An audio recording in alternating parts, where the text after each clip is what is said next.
The 29th African Film Festival is presented under the banner Visions of Freedom, tuning into diverse and interconnected notions of freedom pertinent to Africa, the diaspora, and the world at large. This year's festival presents programs that recall activism's past and usher in new anthems of the future to embrace a united front for liberation and expression. And each of you are artists whose work is so beautifully in alignment with that, and it's really an honor to share this space with y'all today. When we speak about freedom, it can be very tempting to contextualize it within trauma, but love is equally catalyzing as a force that brings us together, and is also a theme that underlies this year's festival throughout. So to start, I wanted to ask each of you a question. I would love to hear whose love brought you here. So if you could just share your name, and you can answer that as experimentally as you'd like to. Could be who brought you here today to Lincoln Center, where you are in your career, whatever comes to your heart. So let's get started. Hello, everyone. Hi. I'm Susy, also known as African Creature, and the love that brought me here is multiple things. The love of God, because I'm nowhere without God. Amen. The love of my mom, a mother's love and inspiration. The love of my clients and people that support me. That's the reason that I'm here today, because without that love, without the love that I do and like the things that I do, I wouldn't be here. So that's what keeps me motivated to keep going. Aw, yes. Hi, everyone. My name is Nikki Kynard. I was just DJing for you a bit ago. And I have so much love in my life. First of all, my partner, Aku Arakateta, who is sitting in the back. Thank you so much for being so patient with me. My mom, who is the reason I enjoy music and am so confident in the musical space. And I also really just want to thank Ma Hin for giving me an opportunity to use my voice. Yes. Thank you so Yeah, much. it's me. I was waiting for the clap for her. Oh, what would I say? That's a beautiful question. I haven't thought about it, but I would say womanhood brought me here today because Mahan met, and I met 2 months ago, and she organized a screening for my film, and then in return, we were supposed to be present also for this festival, which is something that I was looking forward to also. So, so yeah, I think mainly, if I think up in my head right now, that would be it. That would be it. Gessica traveled all the way from Serbia to join us here today, so thank you really for that journey. Shouts out to you. And I'm sorry if I say, random stuff. It's because I haven't slept in 24 hours. So I'm going to try to stay, yeah. I'm Justin. The love of my parents. I have been thinking about that a lot lately. Yeah, I have parents who don't always understand what I do, but they take like whatever you want to do with your life, we support you and love you. Yeah. I love my parents, and they love me too. I love each of those answers. Let's give Justin an applause for that one, the whole panel. Yeah, each of you touched on generations before you, which I think is a love that has brought each of us into the room. We are here because of like generations upon generations upon generations of love and intention. And so it's beautiful to hear the way that you each contextualize your relationships as being something that brought you here. I want to give each of you a chance to really showcase your work. There's so many synergies, but we'll start with Susan. Nigerian hair artist Susan Oludele is a licensed celebrity creator from the Bronx. Her public debut was with Solange Knowles, creating braids, extensions, and many hairstyles for the artist. She went on to create her famous side lemonade cornrows for the one and only Beyoncé. and has also styled Zoe Kravitz, her hair first seen in the movie Dope, and developed Zoe's famous human hair box braids. Hair by Susy created edge control that is #1 in the market. We've got a multi-entrepreneur here, we see you. Her own braiding hair and her own hair oil. She has a salon in Bed-Stuy, Brooklyn, where her team services the community, and recently created a hair project for the Met Museum entitled We Good Thanks. So quick round of applause there for that intro in this afro today. So if you could, I would love to hear a bit about your journey from getting started into hair to like having the golden ticket opportunity really of working with the Knowles sisters. So what was that journey? So I will always like to say that hair found me. I started working, first I started doing hair as a hobby. My Nigerian parents are like, don't go to school to do hair, be a lawyer or be a doctor, and I tried it and it didn't work out for me. And I went to McDonald's, I worked in McDonald's for like 7 days, I quit. I was like, yeah, this is, Then I became a home health aide at 17. And I was like, oh, I love working with people. After a year of being a home health aide, I got laid off and I cried. And I was like, God, what am I gonna do for money? I have literally just 1 year of experience of a home health aide and 1 week of working in McDonald's. And God said, hey, you do hair as a hobby. Why don't you make that as a career? And I was like, oh, true, okay. So since then, I didn't look back. Hair has took me from being homeless, I was homeless, I was working in the trap house, I did so much just to get out of my situation. I then opened an online boutique, everything I could do to just use my creative abilities and what God blessed me with to get out the hood. I knew I wanted more for myself, and I knew that I can be the best at whatever I wanted to do. So I started developing my business literally in my home, taking pictures of my work every day, posting it. I would get 3 likes on Instagram, and I'll say, I don't care. That's my work, and I'm proud of it. And I remember I was at home, and I was watching Beyonce's music video, We Like to Party, and I was like, Solange got braids, and she's in Brooklyn. She needs to come to me. I'm the best. Literally, that's literally what I said. And God said, I see you, girl. Okay, you confident. All right, I got you. Then her team literally contacted me like 2 months after, and I was like, somebody's playing a trick on me, whatever. And they was like, hey, do you want it or not? I was like, oh, yeah, definitely. So from then, I always like to treat all my clients like celebrities, right? So I treat her like, look, I'm going to take care of your hair. I started moisturizing her hair, taking care, doing styles, and she started recommending me. Word of mouth is gold, So once you treat one person great, another person's going to tell, hey, look, she's a great stylist. So from then, I started developing braids for different people, Chris Rock, so many different people, and then opening my own salon, which I was like, I had no idea, like, what? God will bring me this far. And the moment that I said yes to God when he's like, do hair as a career, that was the moment, like, everything changed for me, So that is a little fast forward of my journey. I'm really grateful. I put on a vision board that I'm going to be in the Met. I don't know how. I'm going to have my work in the museum. That's it. And I'm going to work towards it. If you put hard work and determination and belief in yourself, you're always going to be successful, no matter who you are. Even if you don't see it in the moment, sometimes a lot of us, we don't see it. Where in the moment, we're like, how's it gonna work? How can little old me be able to take over the big world? But the moment you say yes to whatever you believe in, everything starts aligning for you.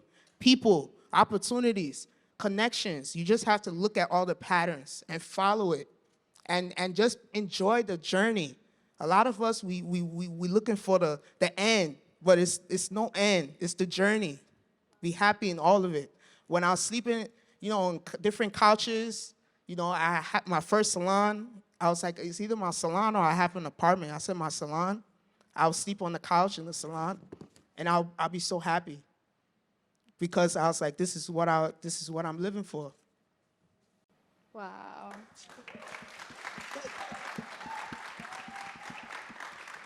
That is so incredible. That persistence is so encouraging and so necessary to hear about. And also the way you center faith within your journey, right? And faith is something that comes up so much when we think about liberation. There's such a robust history of braiding being used as a liberation technology within our cultures. If you think about the women who used to braid maps into their hair to escape from enslavement, or the women who would braid from Suriname, I believe, who would braid rice into their hair to ensure that they would have food in their journey, like beyond the door of no return. And so I'm really curious to hear about what braiding hair has taught you about freedom. You know, here in the 2020s, that legacy is still so potent and so significant for our people. So what has it shown you? Hair, braids, let me just say, natural hair, braids, protective styles. When I first got into the industry, it wasn't considered cool, right? I tried to tap in, and just do the whatever that was in, and it just wasn't working out until I assisted someone. And while I was on set, I saw the amazing style she would do with natural hair and braids, and I was like, whoa. So you could speak through hair in ways that you don't gotta say nothing? Like, it can express itself on its own? I was like, that's it. So from that moment, I knew that I can literally express myself through hair, through colors. I'm feeling blue. I feel vibrant. I have big hair. If I feel like, okay, I wanna maybe get long yellow braids, you can be able to express yourself through hair and creativity. And I feel like that's why a lot of people want to police hair and black hair, because that's something that they can't control. It's like, it's us. It's your identity. And it doesn't have to be your identity too. Sometimes I cut it all off because I want to start over. And that's saying something too, right? Because I'm like, I can still be badass with a shaved head and still own it, So hair is freedom. Hair is freedom. And that freedom is encrypted, right? Like, there's so much that goes into a style. I'm so curious, I've seen your designs and they're so unique and so expressive. And where do you feel like that comes from, that vision, that knowing, that intuition of what to do with the hair?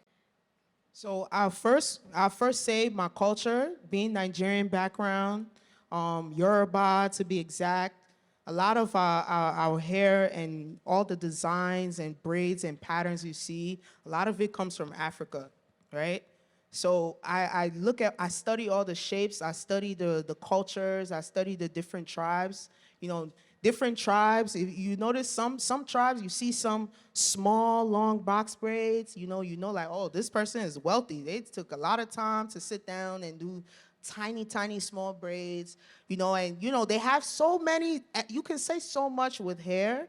And I would say also my mother, my mom will open her legs, sit me right here, and just start braiding my hair, just that relationship, that bond when you're getting your hair done is so powerful because you learn so much, so much pain, pulling the hair and all that, so much pain, so much love, so much of knowing yourself, and so much beauty. I think that also too, the beauty of it all, like the process. I'm in love with process.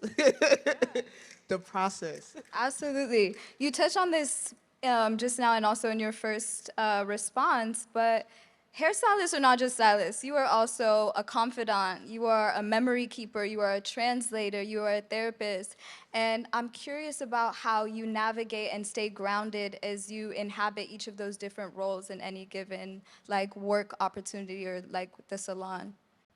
So first of all, before I do anything, I pray. Even before I came here, I was over there. I was like, Spirit, speak to me, inspire me to inspire other people. So I try to keep myself, always faith. And, meditating, taking time for myself, drinking a smoothie, You know, saying no, like, hey, I can't do it. Unfortunately, no. And there's no response, no excuse, no reason. I just said no. You know, and working with a lot of people, you have to have boundaries and you have to have time for yourself where you're like, this is me time, this is you time, this is client time. So I can show up for other people, because if I'm emotionally not stable, if I'm mentally not stable, spiritually not stable, I can't inspire, I can't motivate people in my chair, because so many people are coming from all walks of life. Yesterday I did someone's hair and I just was giving her so much good energy, like, you're so amazing, you're great. And after I finished doing her hair, she started crying. And I was like, what's wrong?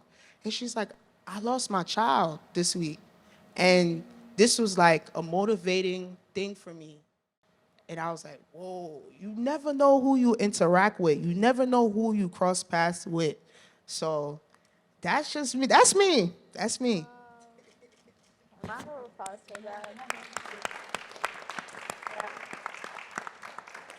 Thank you so much for all of the wisdom that you shared, even in that small burst. It's funny, in the beginning you were saying how your parents were like, why can't you be a doctor or a lawyer? And we're often told that these roles have to be in conflict with one another. But we actually have one of our panelists here on stage who is both a lawyer and an artist. So introducing Justin Lynch. Justin Lynch is a performing artist who has enjoyed a parallel career as a lawyer since 2005, representing dancers, musicians, actors, directors, photographers, graphic designers, authors, fashion designers, everybody, maybe some of you here today. Justin was born in Jamaica and studied piano performance at the Royal College of Music in London and Boston University. He completed his legal education at Columbia Law School, where he was a Harlan Fiske Stone Scholar. Go off, that's incredible. As a performer, he has worked with choreographers Christopher Williams, Elisa Monte, David Parker, and Nicole Walcott. Danced in productions with the Metropolitan Opera, and presented his own work in New York City and Vienna. He is a regular collaborator as a dancer, actor, and pianist with the immersive performance company, Third Rail Projects. Wow. Hello, Justin. Something that really struck me in our conversations prior to today's panel is you sharing about how going back to school, to law school, actually helped you reacquaint with art as a medium. And so the question on everyone's mind here, right, is how did you find yourself being both a lawyer and an artist, and how do you sustain that? Well, it happened in stages. Briefly, my history is that when I was an adolescent, my dream was to become a concert pianist. And as I was in college, that I just became quite disillusioned. And then by the end of college, I was like, I don't want to be a pianist anymore. So I went to law school.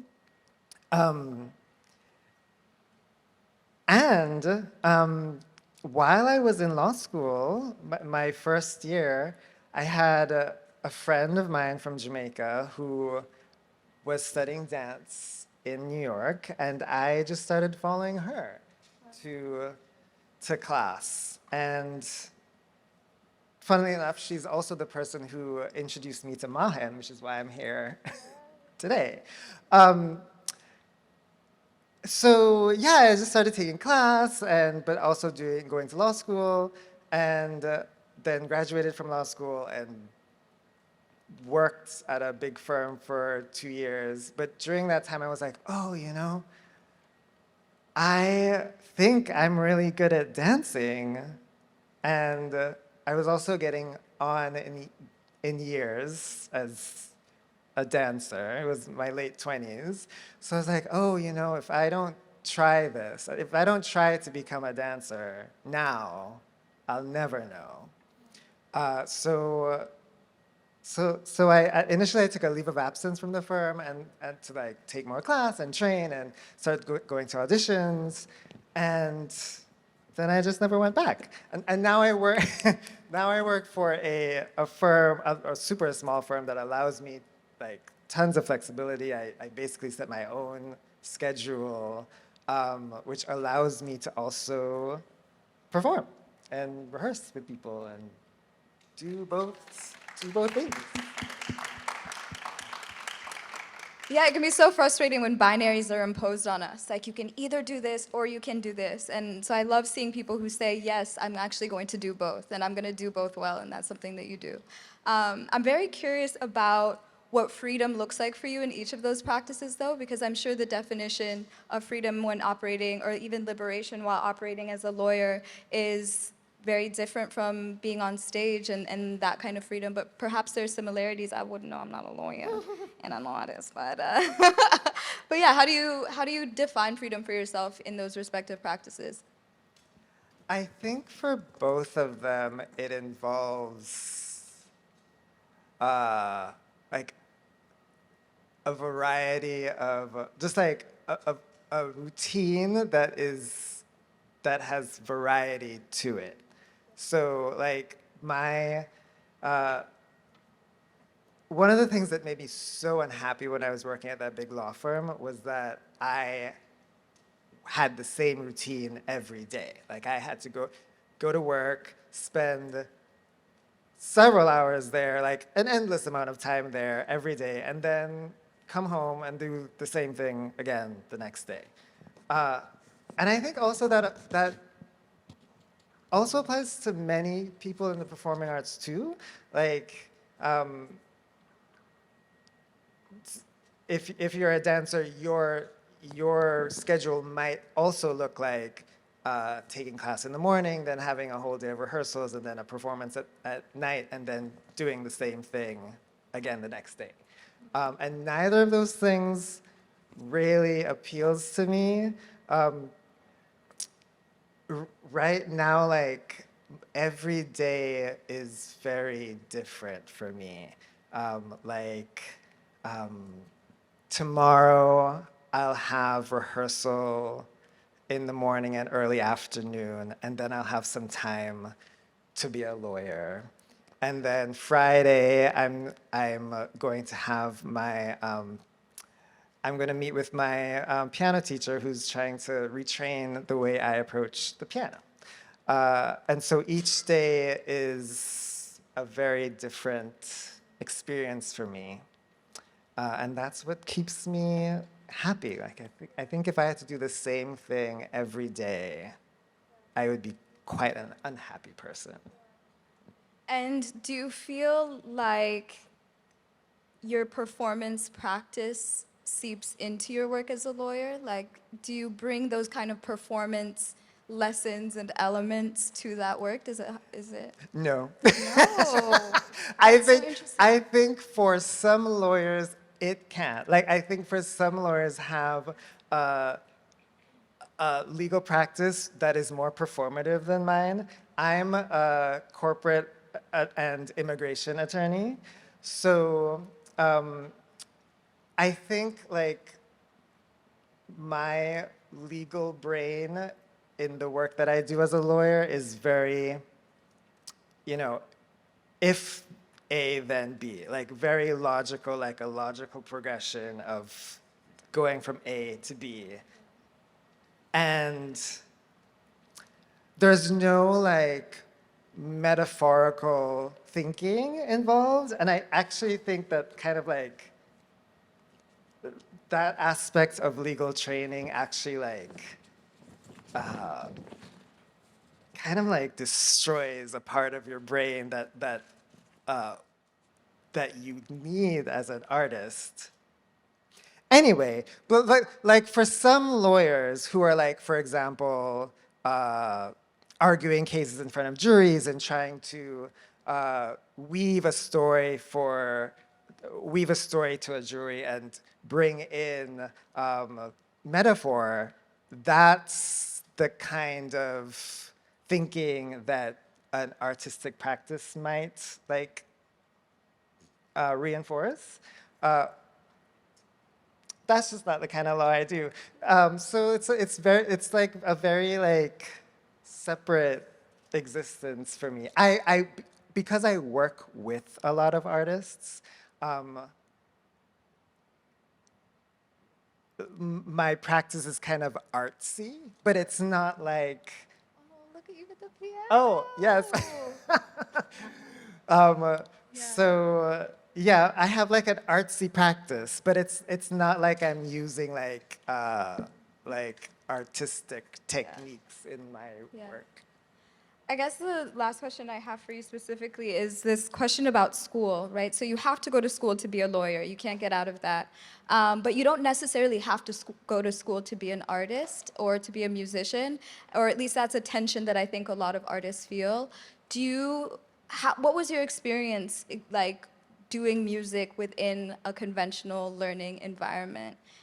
Did it allow you to be as expressive as you wanted to be, or do you think that it was more clinical in its Yeah, I have so many feelings about my musical education.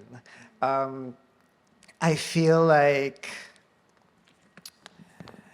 especially with like conservatories and higher education generally with regard to music, there is in trying to attract faculty, there is an emphasis on what people have done in their careers and not necessarily how gifted they are at teaching. So I think in my experience as a pianist, and also as a dancer who never went to school for dance, like all my dance training has been outside of higher education. I think a lot of it has to, the best learning experiences that I've had as a pianist and as a dancer have just been through like me seeking out the people that I want to learn from. Yeah, I feel like my training in undergrad, I had teachers who had very distinguished careers but did not know how to teach. That's an art form in itself, teaching and bringing people that it Absolutely. Yeah. Wow. We actually have another musician on the panel today, introducing Nikki Kynard, who is a singer, songwriter, and DJ, and all-around artistic soul. Nikki Kynard, also known as Nix, began her music career gracing stages all over the US, where she performed on tour with Lil Wayne for 4 years. She has been recognized for her unique style, both writing and singing on Lil Wayne's platinum Carter II album, where she contributed to tracks Wheezy Baby. If I remembered the lyrics, I would sing some of it for you, maybe next time. And Get Over. Most recently, Nix established a passion for curating sound at exclusive events, experiences, and festivals, including today's event. I don't know if some of y'all were able to catch her set earlier. It was really beautiful. Sound is a super potent technology within African diasporic culture, and even just hearing the small snippet of your set, you were weaving so many timescapes. I felt like I was at a 70s disco party. We're in the audience. I was dancing with somebody who has now disappeared in the audience. We were having a beautiful time. But I was really curious about how your journey with music began, whether it was through formal education or just like how you got started in the industry. I come from a very musical family. My mother was relentless. I'm one of 6 children, and I'm the only girl. So I felt like she created me. She's like, here's my doll, and this is what you're gonna do, and this is what we all have done. I used to watch my mom and her 4 sisters at the top of the steps harmonize in my living room, and that was really intriguing to me, and I would just sit there and look at them. And then that went from me wanting to perform, and so my mom started to put me into pageants. Wow. I'm a pageant girl. Which is kind of toxic, but we're not even gonna go there. But yeah, so I did pageants for a while, and I actually really enjoyed it, and I did really well. And I sang. That was my gift that I would share with the crowd. I would sing for them. And I did that between the age of 5 and 13. And then I became very rebellious. And whatever my mother wanted me to do, I didn't want to do anymore. And so I started playing sports and got really into basketball. And that was my entire high school career. And then I think out of high school, I kind of realized that there was this void that was missing. And I felt like I was just missing performing. And so I would go to local concerts and meet whoever I could meet. And that, to make a long story short, put me in touch with Lil Wayne, who I think I approached him, and the first thing that I said was, I can sing. And he looked at me and he said, well, sing something.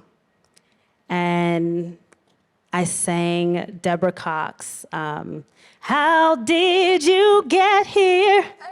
Nobody's supposed to be here. I sang that, and he was blown away. And I think it's like an octave higher. Hold on.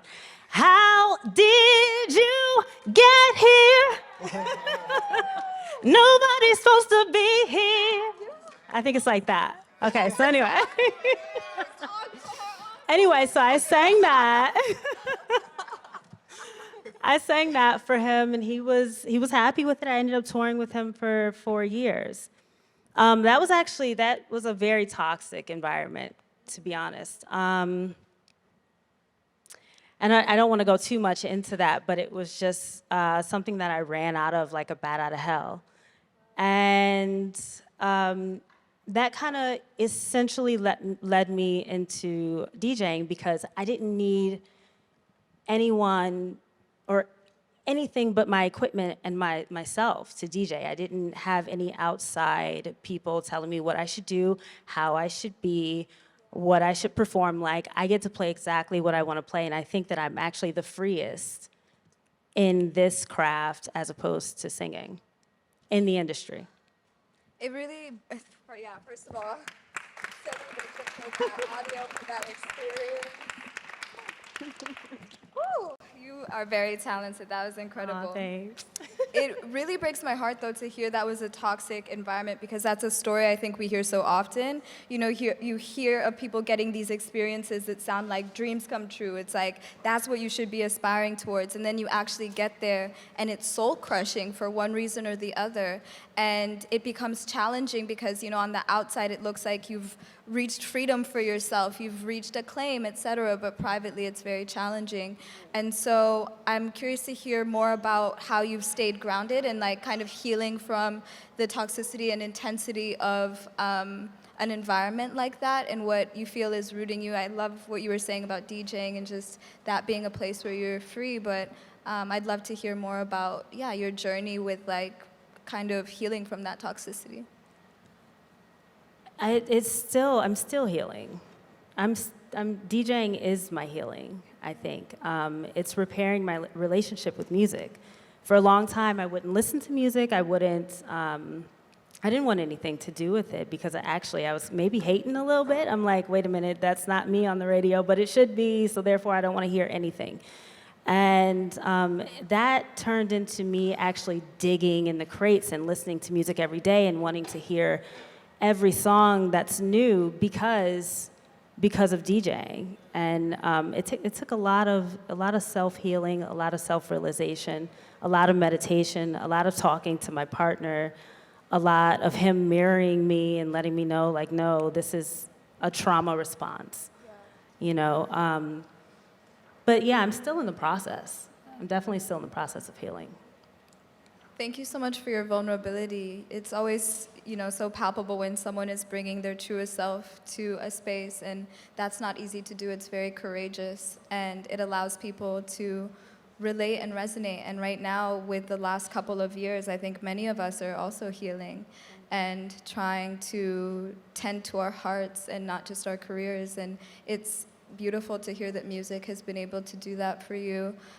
You spoke a bit about your childhood and how that led you to music, but I know we'd also spoken about how much your upbringing influenced where you are today and the ways and reasons that you seek freedom, and I'd love to hear you share more about that if you'd like to. You know, I grew up in a very, I think typical, I would say typical Black American household. My father was a victim of the crack epidemic. My grandparents didn't have Social Security numbers, so essentially I guess they didn't exist, in this country. But with all of that said, one thing that we were able to do, and when we felt our freest, is when we got together and we rejoiced. And because my family is musical, we rejoiced through music. And so I think that I'm keeping that tradition alive in a sense by rejoicing through music with an audience and with people every single time I perform. Yeah. Thank you so much. I think, yeah. It's, when you hear a DJ, you're just dancing, having fun, and sometimes you forget the depth of context behind that and the kind of pain that necessitates a liberatory practice that centers joy. And so thank you for opening up this evening with that context setting. The music is still playing in my head, and I'm carrying that with me. And there's also going to be a set afterwards, so y'all should definitely stick around and hear some more of Nikki's joyous selection. I would love to introduce our last panelist. I think there's really, really deep synergy between both of your work. Gessica Généus is an actress, singer, and director from Haiti. She began her career when she was 17 years old. In 2017, her documentary film, Devant Jusqu'à lève, The Day Will Dawn, won 7 awards, and it continues to be shown around the world. Frida, her debut feature film, is a powerful drama following Frida and her family in Port-au-Prince as they navigate precarity and Frida's hope for Haiti's future.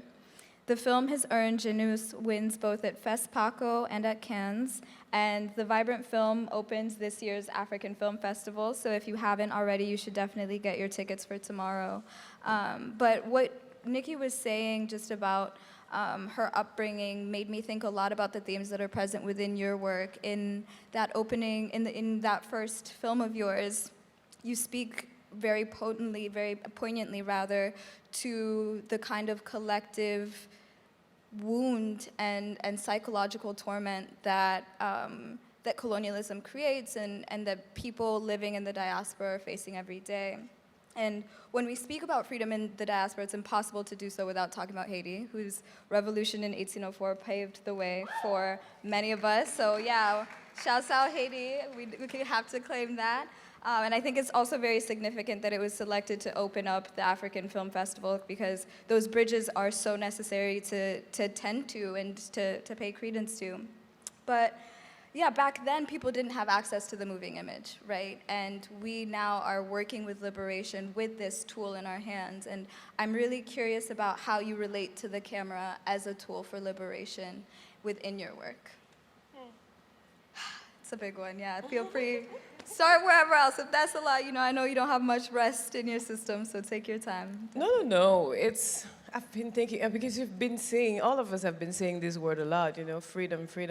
And I remember growing up in Haiti, when I think about this word, I would think about myself, running in some big field, with my hands like that, and I'm free. And the more I'm growing up, the more I realize that freedom actually is probably one of the most difficult thing to get in this world. And probably the thing that will make you suffer the most. The more I was trying to get freedom, the more I was suffering in that country. And even when I was making that documentary, to open yourself and to expose yourself, expose your wound, thinking that you're not alone, so you will invite, a group of people into healing. And do you realize that not every one of us want that? Not every one of us see it as a good thing to face our fears, face our traumas, face anything. And you realize that you need to accept the pain that will come with your choices. And the choices that that will come from your desire to be free. And it was hard at first. It's still really hard to accept that because you still want to think that at some point, being able to do what you want, what you like, should make you feel lighter. But it doesn't all the time.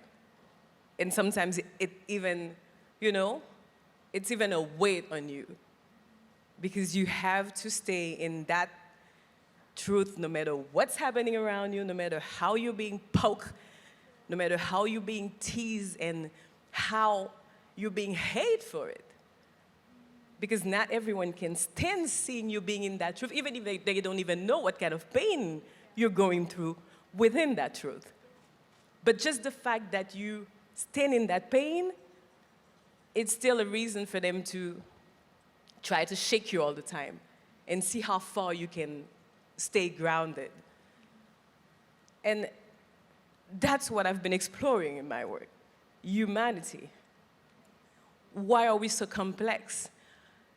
And a way to accept the fact that the darkness and the light, they both exist in the same person.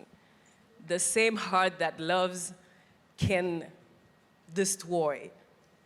That's what I experienced with my mother. This woman has loved me, you know, in her entire life, and is also the first person that could have destroyed me if I have let her and her trauma get into my brain and into my, you know, my system and become a weight to stop me from trying to grow as much as I can as a human being. So my exploration of freedom has been that, accepting darkness and light, accepting that they can all exist and cohabit. Is that a word in English? Yeah. Okay. In the same body, in the same human. The same human that makes you smile can also make you cry the hell out of yourself. So Freda is that. Everything that I've done in Haiti is that. I've wrote a little book also, you know. I've done a lot of little things that I myself, as a young woman, would have wanted to see in the world that I didn't have access to because I grew up in a very difficult neighborhood. And yeah, and today this film, you know, opened the Cannes Film Festival at the same time, a week after the president has died in Haiti. And it was also a moment of freedom from that burden of, you know, being dragged into that pain of, again, Haiti, again, you know, something dramatic. This country never has a break, blah, blah, blah. And we took that, you know, that turn of this film being on that main stage to focus on that and say, you know, for once, we're gonna just rejoice and forget about things. And that's why when journalists will ask me about it, you know, I'll be like, I'm a filmmaker, I'm not, you know, a politician, so let's talk about film. There's a group of people that came from Haiti. It's the first time that they're traveling and they're there to experience this, so let's talk about this. So yeah, so that's what I've been trying to do. Every time that I have a chance to create this little space of freedom for me and anyone that can, you know, hang wherever they can hang and live that moment, you know, so we can be together in that moment. Yeah. Cool. Yeah.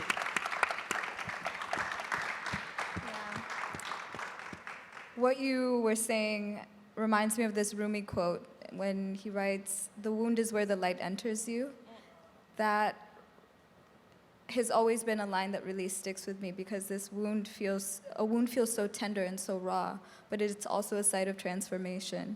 And as a filmmaker, I'm curious about how you're able to talk about the wound, about the many wounds, without sensationalizing them, or I guess a better way of putting that is, how do you resist the journalistic impulse, the critic's impulse of reducing stories to a sensationalization of pain when it is part of the narrative but not all of the narrative?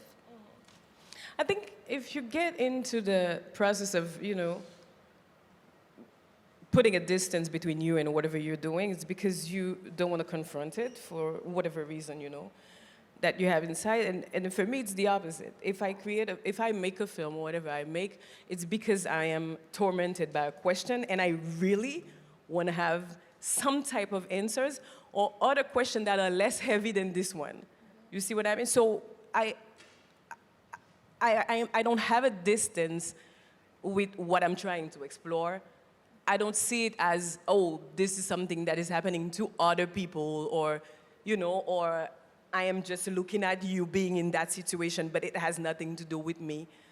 I am fully aware of the fact that it's entirely me that, that wants to be and that wants to go further in questioning that. So I can't lie because I lie to myself. I mean, it's narcissistic in some type of way, because it's like you keep looking at yourself while working, but also that's what helps me to stay true to what I'm saying. It's because I said you cannot lie to yourself if you say that you're truly in a process of growing as a person or whatever, blah, blah, blah. We say to ourselves to stand tall. So I'm trying not to lie. And every time I feel like there's an alteration, is that a word? Yeah. And whatever I'm doing, I step out of it, because I said, then you're gonna create a lie. If I do it, then I'm not aware of it. Whatever I'm aware of, I strip anything that I'm doing out of it. And even in the film, I remember I was supposed to play the main character because I'm an actress. I would have loved to play it. I wrote the part for it. And as I was writing, I would see myself failing my own casting. And I was like, And I said, but what are we gonna do? Because I wanna play. I wanna be in that film. And then 5 days before production, I had to drop out. Because only me could do it. The production would have never tell me to do it, because everybody would be embarrassed to say, I don't think you're the, the best person for it. So at some point, I realized that it was a lie for me to be there in that posture, being that actress in that film. So I had to step out to let the truth, exist the way it's supposed to. And she is absolutely brilliant, the one that actually did it, So those are all kinds of decisions in my work, at least, that I at least try. Even, and that one was a painful one, because it took me so long to actually do it, I could have done it before, but I couldn't find the strength to do so. So yeah, this is one of the examples of trying to stay in your truth, no matter how hard it might, it might seem, yeah. There's so many branching questions coming up in response to that. I think we'll get a chance to touch on some of them as a group shortly. But before that, I wanted to introduce the trailer for your film, which will be screening tomorrow. So we're going to play a trailer for Frida, which you'll get to find out a bit more about in the trailer. And hopefully all of you will also be present for tomorrow's screening. So.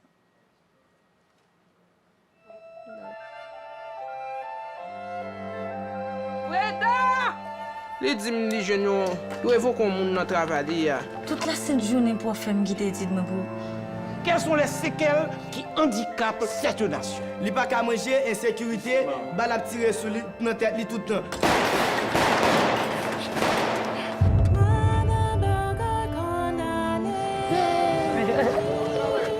Mda wal viv sal mwen ave. Nèg sa vi mon bal ma ou pendant me coucher la caille moi m'a dormi. Ou même pour prier bon Dieu, ou même pour jeune nèg qui a l'argent pour les voir à terre. C'est ensemble reine. Il va te rendre heureuse. Mais qui est-ce qui dit que tu as besoin de rendre moi heureuse? Mais écoutez, je n'ai tout comme ça yo. Comme comme taxe. Pas de professeur? Quel gars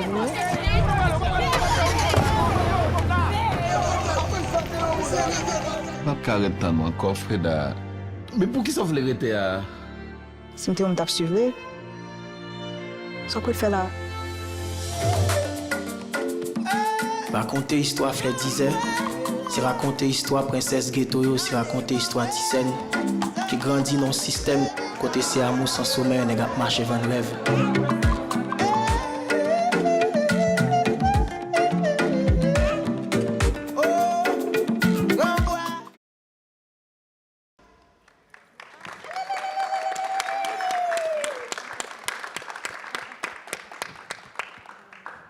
A sleepless love.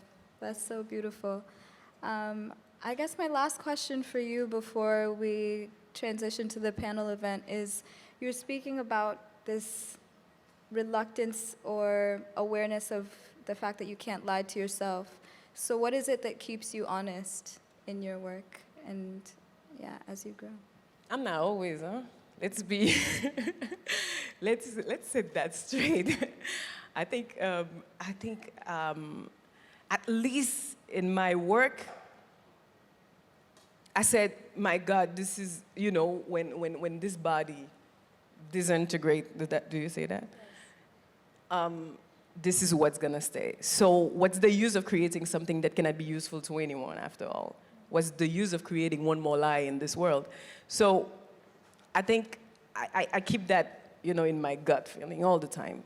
And I said, even if you wanna fall, even if you wanna, you know, you wanna dive into something that seems easier, because nothing, you know, everything takes energy and courage. But that seems like, you know, that will be lighter on your back. If you feel like you have a little bit more strength to dive into something tricky, just do it. When you can't do it anymore, then you'll stop and someone else will continue on.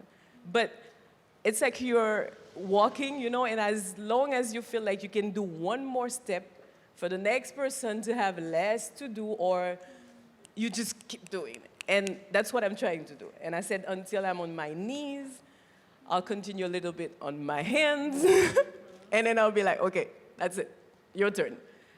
And I think that's what they did before us. No matter how weird and disorganized it might seem, because we always feel like, you know, the generations before didn't do enough, and they didn't do it the way they were supposed to, blah, blah, blah. But I think they did exactly that. What they could with what they had at the moment that they were doing it. So I feel like there's no use to judge that. We will judge it, you know, at precise moment, when it attacks us, when it makes us, you know, shake us in what we are trying to create ourselves. But there's no need to be in constant judgment of that. And just take it wherever it is. And push it, you know, a little bit further. And that's the only thing that you can do, you know, that can be useful as a human being. Because otherwise, what else do we do with our days, you know? It's kind of boring, like. I mean, you just wake up, you eat, like you say. You just wake up and you go somewhere and you just... So we're just trying to, you know, make it a little bit more spicy by That's being one of more my human. favorite words, Yeah. yes. Spicy. It's make it Yeah. spicy. Make it spicy. I would love to invite Susy back to the stage so that we can get into a bit of a group panel, and then we'll also have a moment for an audience Q&A. Something else you brought up and that's evident in the film is that it is so deeply personal. That's something each of you touched on, that this work comes from like the depths of your heart. I'm wondering, and this is honestly a very personal question, like personal curiosity, but how do you protect your heart as you're also navigating increasing levels of visibility, be it for your film or your dance or your DJing or your hair work, as it enters these kind of realms of, you know, getting a lot of attention? How do you protect your heart and stay really grounded through that? I don't protect. I don't know for you guys, but I don't feel like I put enough, because if you're going, you're going. And you need to be aware of the choice that you're making and the consequences that comes with that choice. But you cannot avoid the consequences. This is not possible from my point of view. You know, it's awareness and being mindful of every step that you're taking, and not thinking that, oh, I'm gonna take that step, but I want everyone to step out and let it be easy for me. It's not gonna happen. It's a dream that we all wish that could be, you know, but it's not gonna happen. We are billions on this planet. There's no way that you're gonna have everybody to be the way you want. They want something too. We all have a mission. We are on our mission. You don't know what this person desires. So what makes yours more important than the other person, and blah, blah, blah. You know, that's a lot of questions. So if you're going in, you go in fully aware of the fact that you might fucked up, you might go the wrong way, you might be whatever. Anything can happen, but beauty can happen too.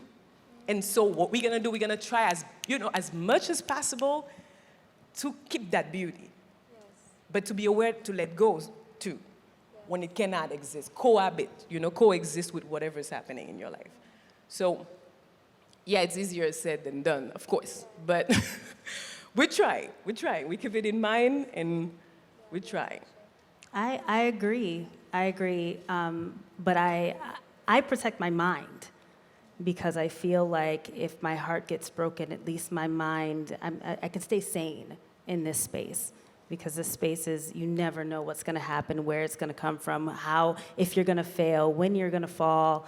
You know all of these things are inevitable. And like you said, there's also so much beauty in it as well. But it's really important for me to be mentally able to handle it all. I'm a Scorpio, so I'll be crying. I would say anytime I feel like I have to protect my heart, or I'm like, oh, let me like do a little, or like not do enough, or hold, like, let me just protect my heart in a way, right? I feel like I'm not really serving. So like in the moments where I feel that way, I'm like, this is when I need to like give more, say more, or even sometimes say less, That is, in a way, is kind of like protecting yourself. But I just feel like we're limitless, We're just made to just share love, And life is meant to go through pains, Life is meant to go through different situations in life. And that's what makes you you. So I feel like when you start protecting your heart and protecting things, that's when you kind of not live truly. So.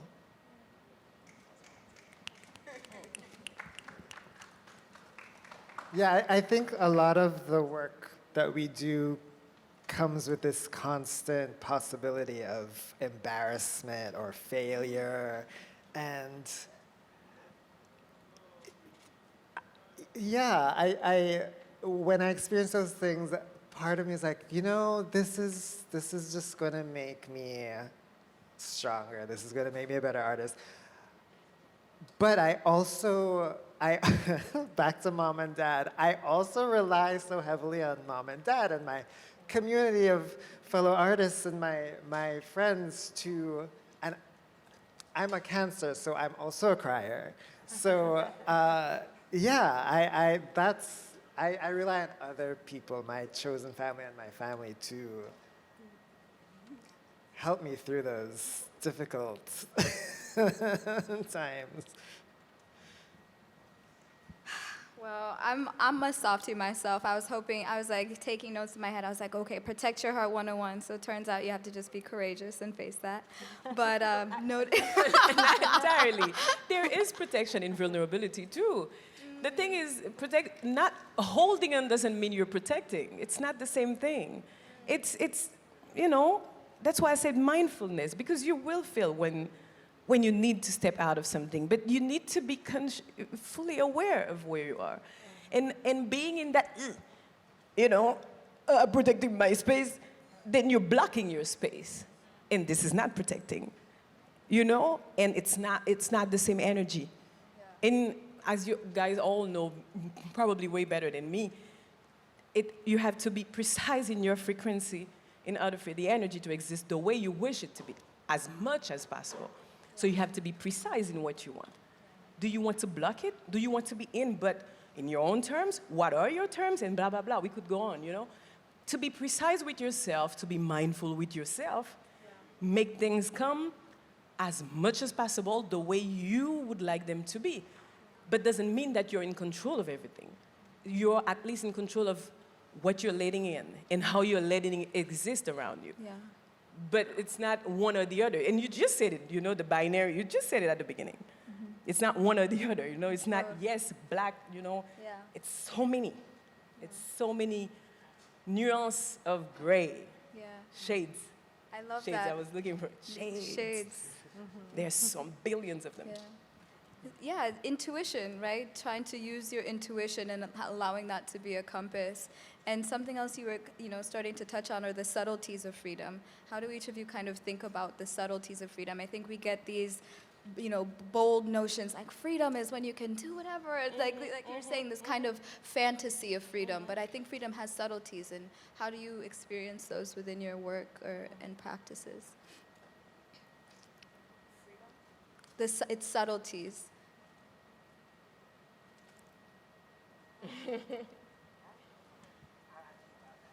Yeah, I think we're... But the subtleties, I mean, you mean the fact that it doesn't always mean that you're gonna do whatever you want to do. Yeah, that it's not binary, that you're not just free or not free. Exactly. There's like an in-between moment. Yeah, it's more about, I'm gonna tell you something quickly. For example, I as a director, I remember on set, my DP would say, "You are the director, you can do whatever you want." Even if she was saying that, just for joke, but I said precisely when you have power is the moment where you have to be more aware in your life. And precisely when you have the freedom to do whatever you want is precisely the moment where you have to be aware of not to do. Because it's all available for you to do. So how do you control that in order to get what is needed and not what is wanted all the time, And I would have the urge to push my actors to do something and realize, no, it's not because you can do it that you have to do it, because it doesn't mean that because it's accessible that it's going to be good for your film. You need to understand within that power and within that big space of freedom to be precise in what's going to be good for what you're doing right now. You see what I mean? It's like when you go to a candy store and you're all crazy, it's there, you have the money, why not? You take the money, you buy, you go crazy. And, to be subtle, like you're saying, in your freedom, is to be able to go there and take what you need at the moment and get out of this at peace with what you did. And not being constantly in, I should have. This has been done, and we move to the next step of whatever we want to do in our day. So, again, I love to say those things because it reminds me of what I'm aiming for. And it certainly doesn't mean that every day it happened like that, because interruption, constantly,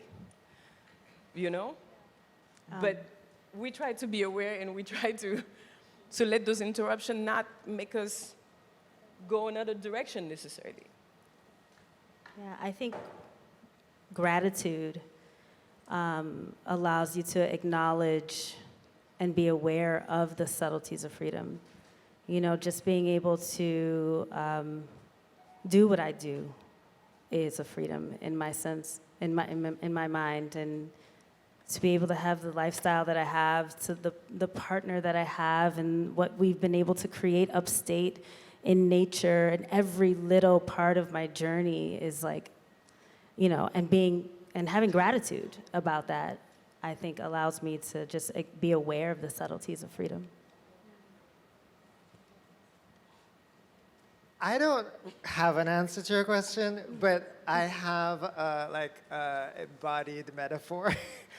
Like, if you think, a lot of my, what I'm thinking about now as a pianist, and also as a dancer throughout my training, the ability to be free in your dancing or in your playing requires a control. Either control from your center, or if you, there has to be an anchor or something that is at least temporarily fixed, so you have the ability to, I'm not even speaking into this, I'm sorry. There has to be some kind of anchor that allows you to move off of it and find your freedom that way. So that's not an answer to your question, but I don't know. No, that's... Thought of something. Metaphor. I thought of something. Okay, so that's another thing, being aware. If you don't know, you don't got nothing to say, don't say it. Okay, but what came up to my mind when you were speaking was the art of letting go. A lot of us, we feel like we need to control, whatever it is we're creating, but just that art of letting go and just knowing I already said yes to what I'm doing, and whatever I'm gonna do, whatever path I'm going, is gonna just work out.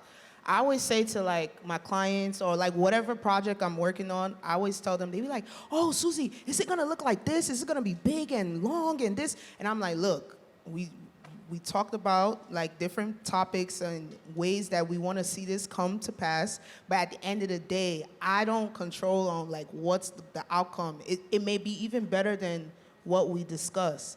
And they're like, what? You girl, you crazy. Just like when I did the cornrows on Beyonce, right? She was like, oh, I want cornrows. I just want something like to the side. So I started doing the cornrows and I was like, you know, do you want, like, what do you, and she's like, just let it flow. You know, and at the end of it, it looked like a shape like a honeybee, like a honeycomb. And I was like, that's crazy. So it's like, every time, like when I'm creating or whenever you're creating, just let go. You know, let the spirit move you. You know, that's the true freedom because you don't own it necessarily. You're just a vessel for whatever you're creating. Ooh, I love that. Yes. The last question before I open it up to the Q&A.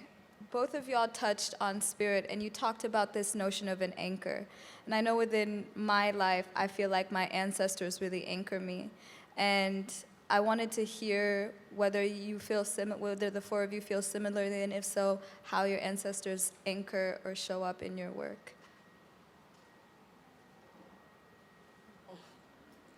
Can you repeat that question? Yeah. How do your ancestors show up as an anchor that guides your work? Strength, family. I would say like every time I create or every time I do something, I think of the people before me. Like, yeah, oh yeah, you're high. Oh yeah, you did this cool thing. But at the end of the day, there was someone before me. And what messages and what can I learn from my past ancestors, my grandmother, even ancestors I don't know, you know, and how do I use what I learned and how do I use that spiritually too to put it into what I'm doing. So I always like look up to, not even look up, but like I admire people who have paved the way, and I try not to always be like, look at the now. Sometimes I take from my past, if that makes sense. Absolutely. Yeah, sometimes I take from my past and I learn from it. I'm like, okay. You know what? That worked, that didn't. You know, maybe we can merge the two. Okay, that works. Okay, cool. And just try it. You know, because you just never know. Sometimes stuff your ancestors did may not work. It may not work, and that's fine. You're building a new leaf, you're building a new page. So, but I still use them as reference through my work, especially being African. You know, your great-great-grandmoms, like my great-grandma, she has tattoos all over her body, and you think it's like tattoos like what I have, but you know, they were maps, and you know, just to make sure they know where she's going when she's lost. So. Yeah, everything is history. Everything is history. And you're a future ancestor. So. I often feel like when I'm performing, I don't know what has come over me. And I'm going to blame that on the ancestors. The music that I play is, you know, derivative from so many different cultures, and it comes straight from my soul, you know. And I think that that's just that is something else coming through me, and it is what resonates. This music resonates with me, and it resonates with me for a reason. And I feel like, you know, I got a lot of the music that I love from my parents. A lot of the music that you guys heard earlier today is music that I listened to growing up. So I think firsthand, I play a lot of music that is from the past. Yeah. I very early on, you know, I went through all kinds of religion. I was Jehovah's Witness, Catholic, Protestant, you know, whatever my family would drag me to, I would go to it. And at some point, I was extremely tired of hearing people telling me that I'm some kind of demon because I'm from some type of ancestors that did this, that did that, and whatever. And I said, this can't be healthy. Like, I want to believe that you're trying to help me, but what you're doing is not helpful to me. And it didn't necessarily mean that I would flip into voodoo or whatever. That's not what matters. What matters to me is to be comfortable in whatever aspect of my identity, because it's there. You know, they say in Haiti, we are 70% Catholic, 30% Protestant, 100% voodoo. It's because it's everywhere, you know?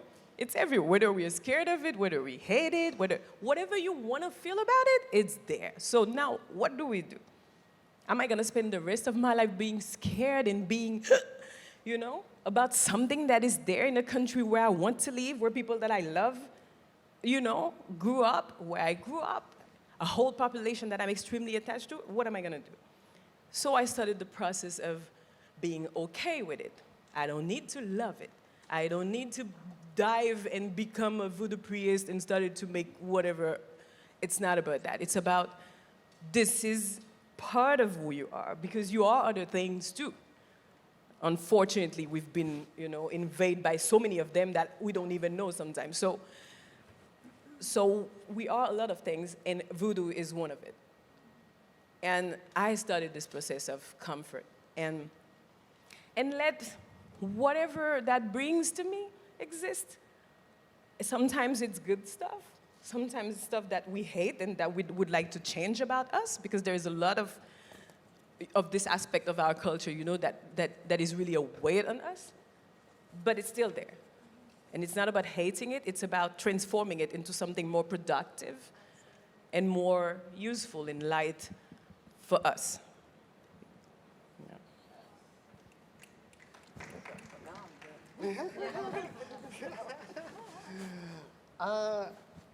I have to confess, I don't experience my ancestors as an anchor. Can I ask you a different question then? Sure. What legacy are you leaving as a future ancestor? Oh my God. That's a hard one. What legacy am I leaving as a future ancestor? Now you get him all confused. Huh. This is also not something I think a lot about. I think, gosh, I think of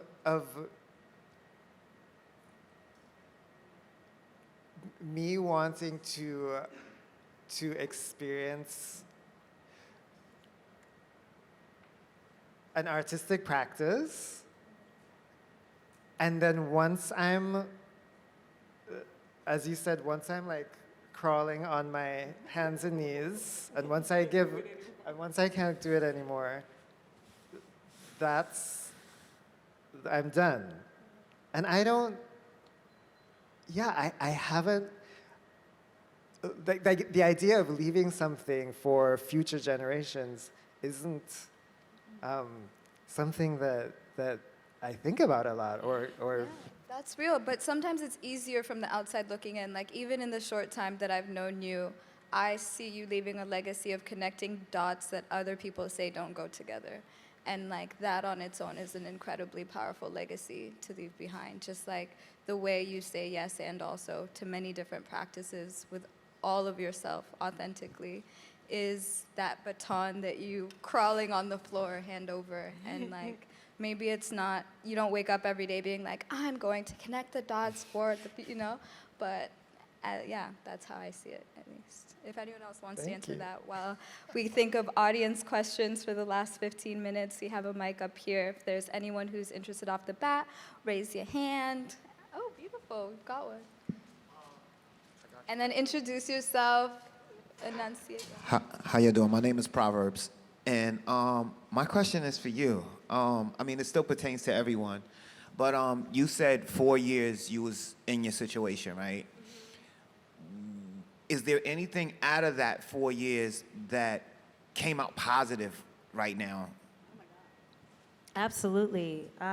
It was a gift and a curse. It was a traumatic situation that when I was working with Young Money, but it was also life-changing. It was a life-changing experience. I have that to say. I am on a double platinum album. That's huge to be able to, open doors for me. And I learned so much about the industry and what I don't want to do. And I think that's why I'm doing what I'm doing now, is because I don't want to be in a camp like that. I don't want that overarching label, telling me what to do, what I'm supposed to look like, what I'm supposed to sound like. I know what I don't want, is what I'm saying. Just a long story short, sorry. But will you ever grace us with the singing again? I mean, please, there's some people who miss out on if there's another song that's easy, but no pressure. Okay, so this is all for, there's a big picture. And the big picture is me repairing my relationship with music through DJing. Oh, yes. And that leading to, and through DJing and performing, because now I'm back in front of people. I'm making people dance. I'm performing, and then eventually there will be music to come. That is the goal. Although DJing is so much fun, and it has completely taken over, and I could do this for the rest of my life and actually be very happy. I know that I actually could do this for the rest of my life and be very happy. I might be that old 70-year-old that's like, I'm here. But yeah, there's a big picture, yes. I'm thinking I might, figure it out. I'm gonna figure it out. I'll figure it out. Yes. Thank you. Does anyone else have a question top of mind? Back there, yes. Say your name. It's Cody Michelle. How you doing? It's for Nikki. You being a DJ, I used to be a DJ myself, but I want to know your top 3 artists of all time that you love and the songs and why. Oh my God. And one of them better be Prince. No, I'm just playing, God. What? Okay, I'll give you my favorite songs to play, and it's because the top 3 artists of all time, it's like really difficult for me. I love so many different artists and so many different genres, but I have what brings me joy when I'm playing is "Show Me Love" by Robin S. You got to show me love. Just because, I love these songs because it brings other people joy, I think. What else? Oh my gosh. All for You, Janet. That's a fun song. And these are not my favorite artists at all. I'm sorry if I'm not answering the question. These are just my favorite tunes. And if I had to say one more that really gets people going crazy, I don't know, man. Oh, man. Oh, yeah, Crush on You. Look, my partner's behind you. He knows me quite well. Crush on You, when I do a hip-hop set, like I love to do like 90s hip-hop, and any Little Kim, I'm here for it. Yeah. Thank you. I wanted to ask a question about how to navigate like leaving institutions of like higher education, because sorry. Thank you. Navigating leaving higher ed institutions, because I graduate in a week and then some change from undergrad. I go to Manhattan School of Music. I'm a playwright, actor, and it's been an interesting time. And I think you touched upon what you were talking about when you're kind of navigating those spaces. So when you leave those spaces, I would love to hear what your journey was like, or just anyone's journey in terms of both healing, but also refocusing or being able to work without necessarily having the gaze, like the very white gaze of like your professors or even perhaps your peers, and just being able to focus on the work? How do you get really into that space of just being like, okay, I can just create right now? So if you could talk about some of that. Thank you. I feel like, first of all, it's been a long time since I graduated. So, but thinking back, I would say to you that the real learning begins now. My experience of graduating from law school and also from music school.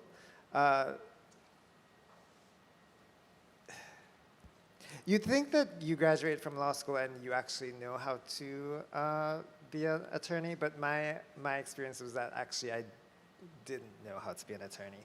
And I think, and ditto with graduating from music school, I feel like the real learning begins outside of the institutions of higher learning. And as for the white gaze, I feel like that's out here too. Can I add to that? Okay, so first of all, congratulations. Okay, you made it. You doing it. You did it. Listen, everything you learn, you're gonna utilize it in the real world. Some you're not, and that's okay. Like he said, life is a learning lesson. You learn as you go. I would say just continue to be yourself. Speak up. Don't feel like your words or how you feel don't matter, especially in spaces where, it may not be a lot of people like you. Speak up, stand up for yourself. You know your rights, where your background, your education, you have everything. All the answers are inside of you already, so don't run from that. Just keep going. And you got this. You got this. Thank you. Yeah. Thank you. And you don't take advices as a shield also. Because sometimes we want to hear advices so we can say, oh, that's how it happened to you, so I don't have to go there. You listen and be ready also to do your way. Both are, as equally important. Because you have your own power inside that needs to grow a certain way, and that needs to be fed by certain things. So, petite. Everything I want to say to you is in Creole in my head right now. So. Honestly, but yeah. That's that. No, just be. Just don't take it too seriously. It's as important as useless. That's the thing. That's how I put it in my head all the time. It's crucial for me to make this film, but it's also, look, I was on the verge, I was like working on this film. I was editing, we wanted to go to Cannes 2020. We were obsessed about it. And COVID happened, it was more important than everything. Suddenly, this obsession of going there was not important anymore. And that's how life is. Everything is important until something else come and wipe it out. It doesn't mean that what you're doing is not important. It's just that it's as important as long as there's nothing else that, that comes up. So you give it as much energy, but at the same time, you're like, it's okay too. Both can coexist. And it doesn't take away the importance of what you're doing, and the beauty and everything in between. That's all I have in my English right now in my head.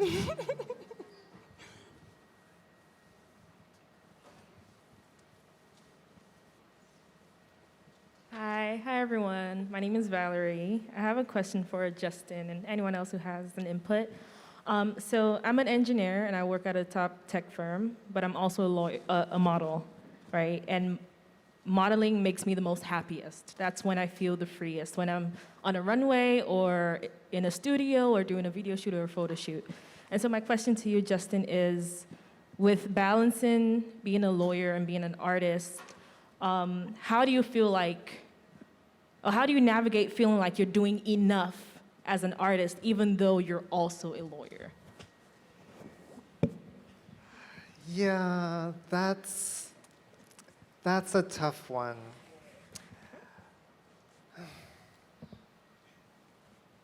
Yeah, I feel like you have to play the long game. Like, remember that, or hope that your life is long and that you can accomplish a lot in your life.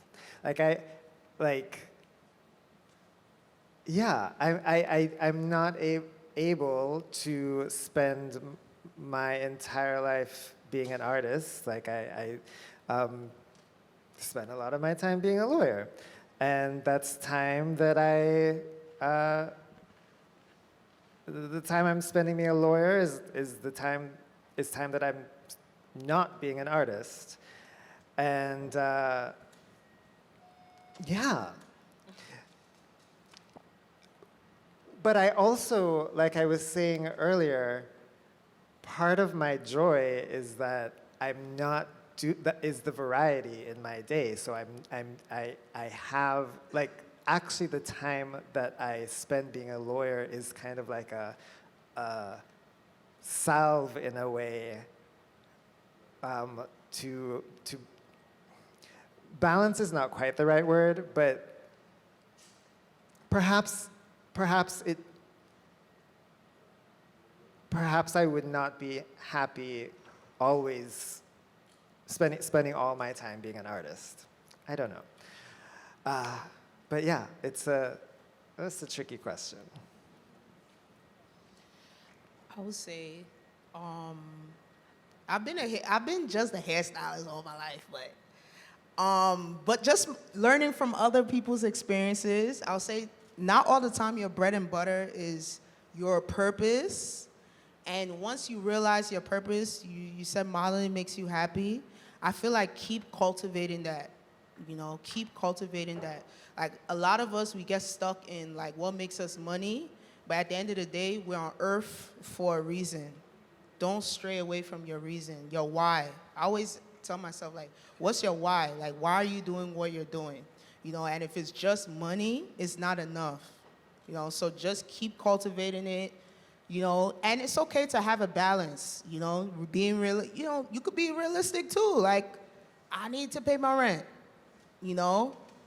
but when it starts overpowering your happiness, then you have to get back in alignment with yourself. Like, okay, come back to your why, come back to your why. So that's just my input.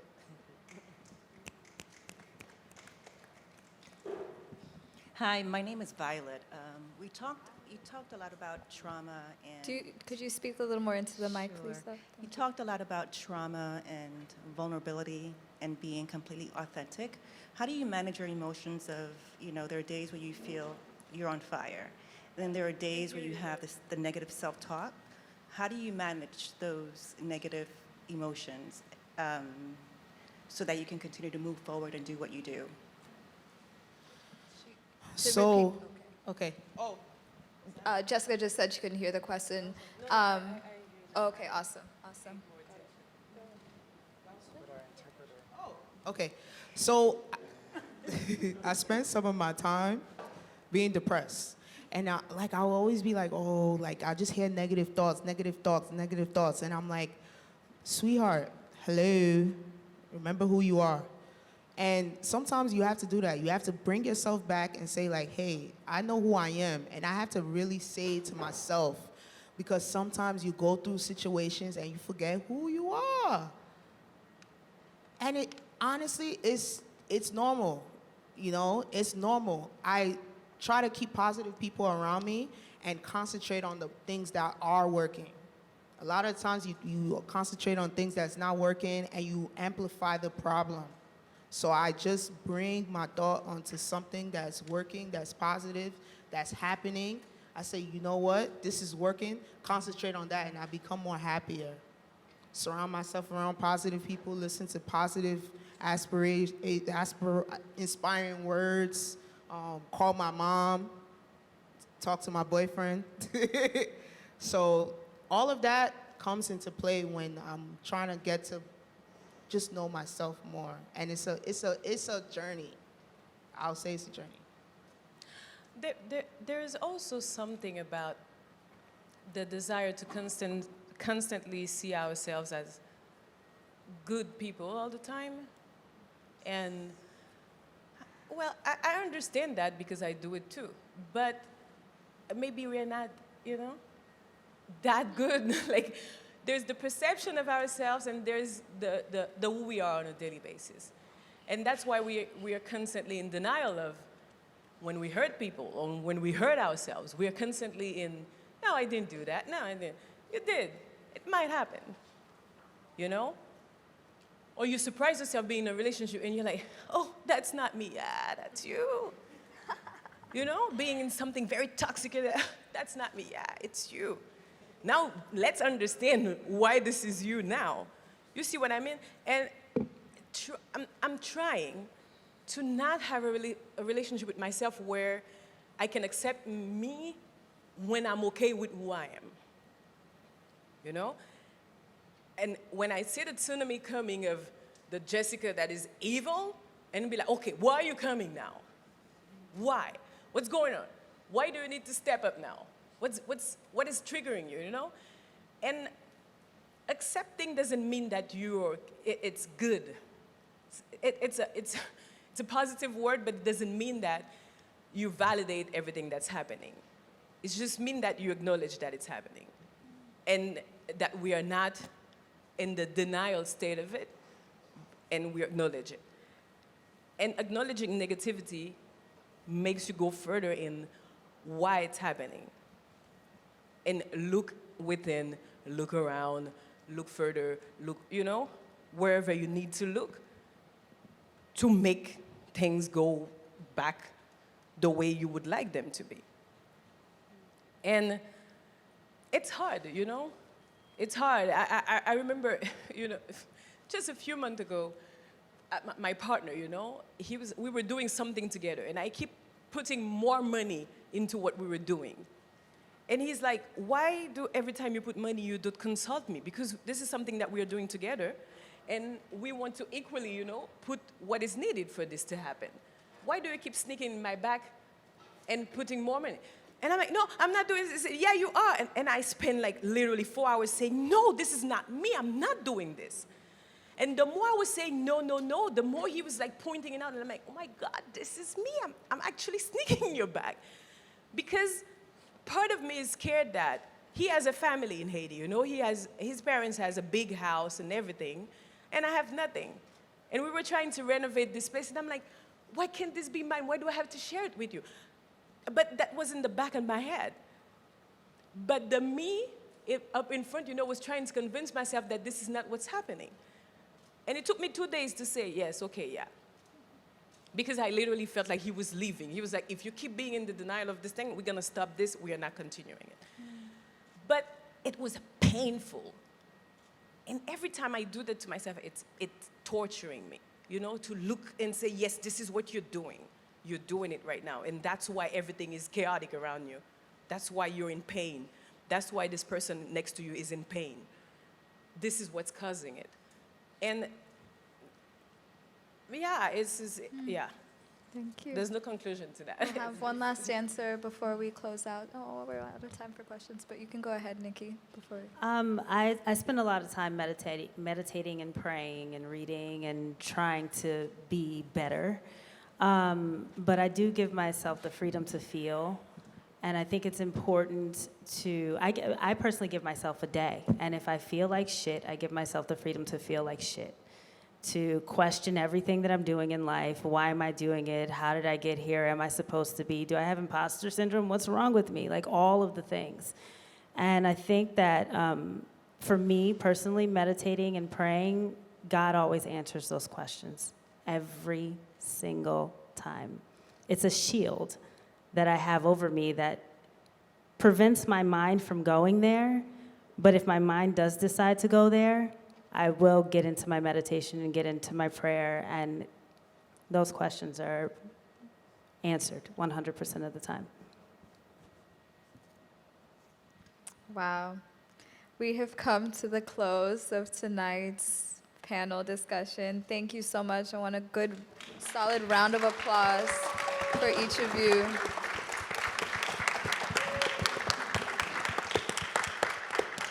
Yeah.